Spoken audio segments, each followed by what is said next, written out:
Next, we're going to talk about the equations for simple harmonic motion.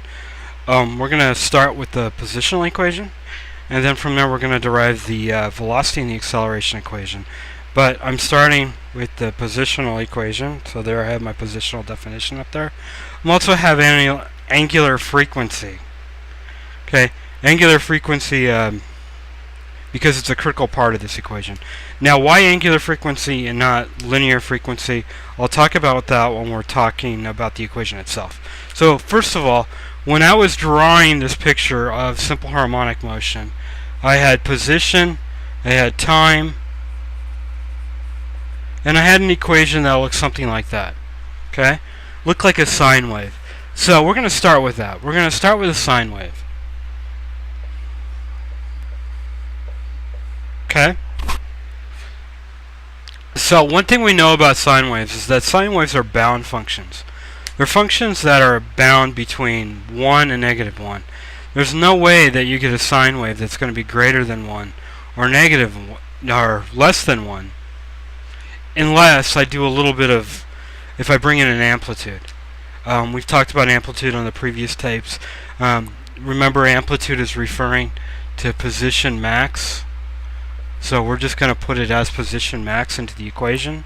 Should probably write that a little bigger so you can see that. Give me one sec.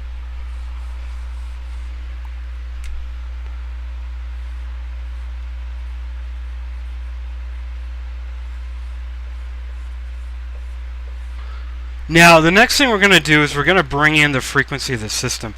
It's a natural frequency, but when we talk about the frequencies of functions, or we talk about the behavior of a sine wave, we tend to think of things that are in a circular motion and not in a linear motion.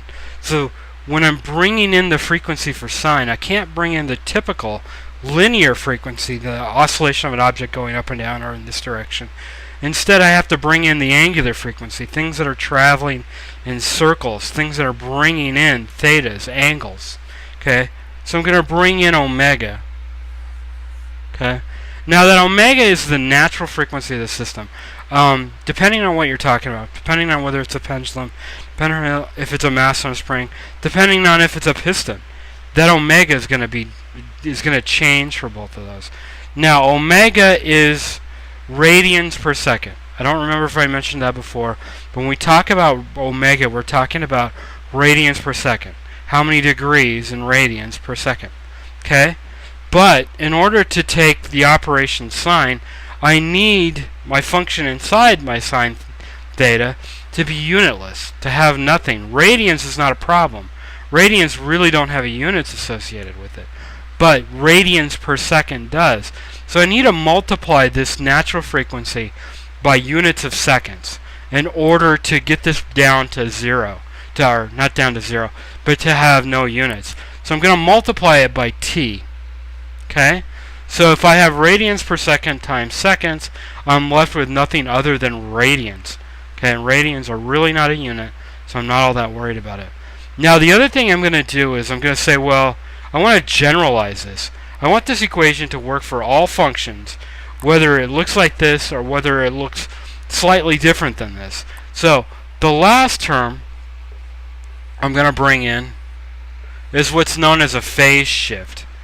Okay, that's a phi. Made it a little bit big, but that's okay.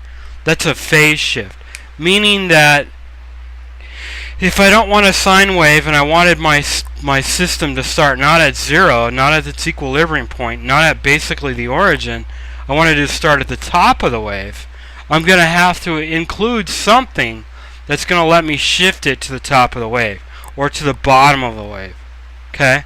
So, or even halfway through. I mean, this phase shift allows me to talk about any point in that wave. I could start it at this point by simply shifting my graph over to something like this. And let me use a different color for that.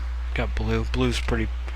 So that phase shift allows me to shift it so that my function is like this, just a little bit out of skew with it.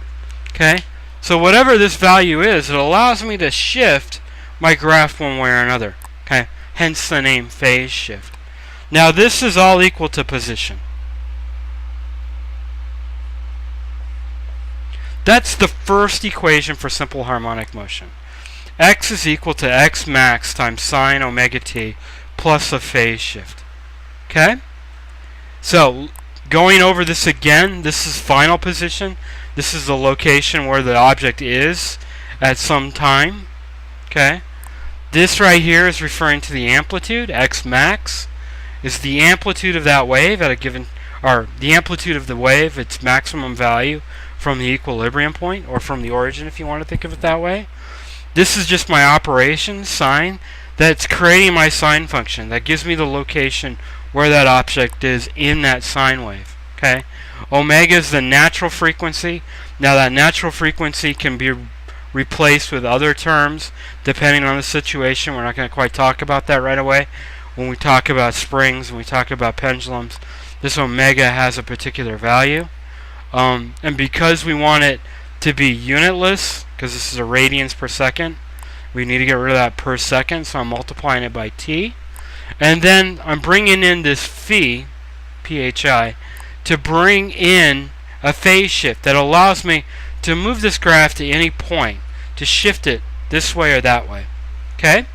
So this is the first equation of simple harmonic motion.